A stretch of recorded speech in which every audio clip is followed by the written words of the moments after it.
Welcome everyone again to Adaptation, the ultimate vlog for film adaptations and the original material they're based on. I'm Jennifer Dick, and I'm once again bringing you the opposite side of a list that we've already covered. 2 weeks ago, we told you our host choices for the on-screen couples that, ooh, how we envy their chemistry. This week's list, however, well, let me just say that I thank my lucky stars that I'm not them. Yikes. First and possibly the most obvious on our list is Daniel Radcliffe and Bonnie Wright as Harry and Ginny in the Harry Potter films, specifically the Half-Blood Prince. I mean, come on. She ties his shoe and feeds him a mince pie. I'm sorry, but that is not romantic. That's just weird. The Harry Potter films also failed epically in showing us the romance between Tonks and Remus. This was another Half-Blood Prince fail, since that was the book where you were technically supposed to see them getting together. Without that progression in the film, though, their marriage and their baby comes completely out of nowhere, and is really unconvincing to boot. It made losing them in the end far less tragic.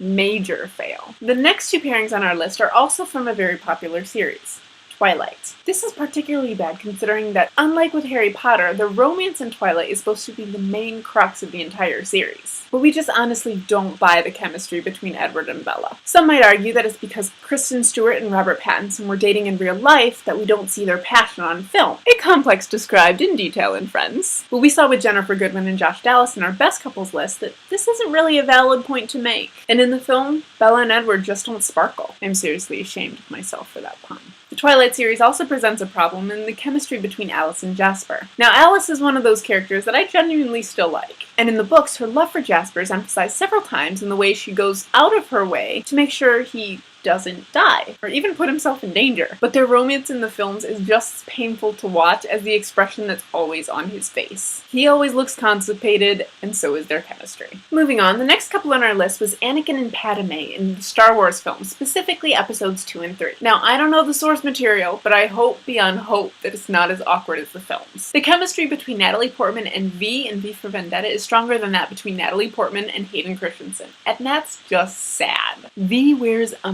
mask. For my part, I'm inclined to blame the failure in the romance department on casting Hayden Christensen as Anakin. He just doesn't work.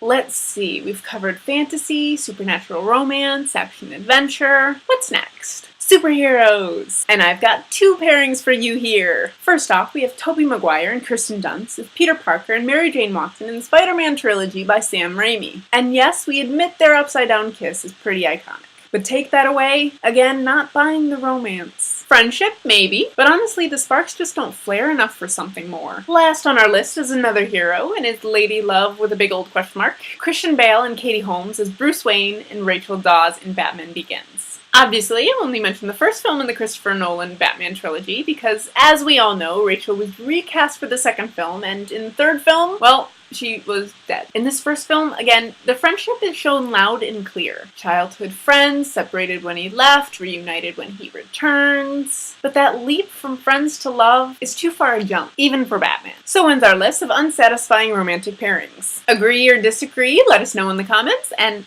please like us either way. Hit the subscribe button to get updates about further lists and vlogs, or follow the links in the description to find our other social media sites. And don't forget, our podcast can be found on iTunes. Thanks for tuning in. I hope to see you next week, and until then, never fear. The sparks may have gone out on screen, but the books are still blazing bright.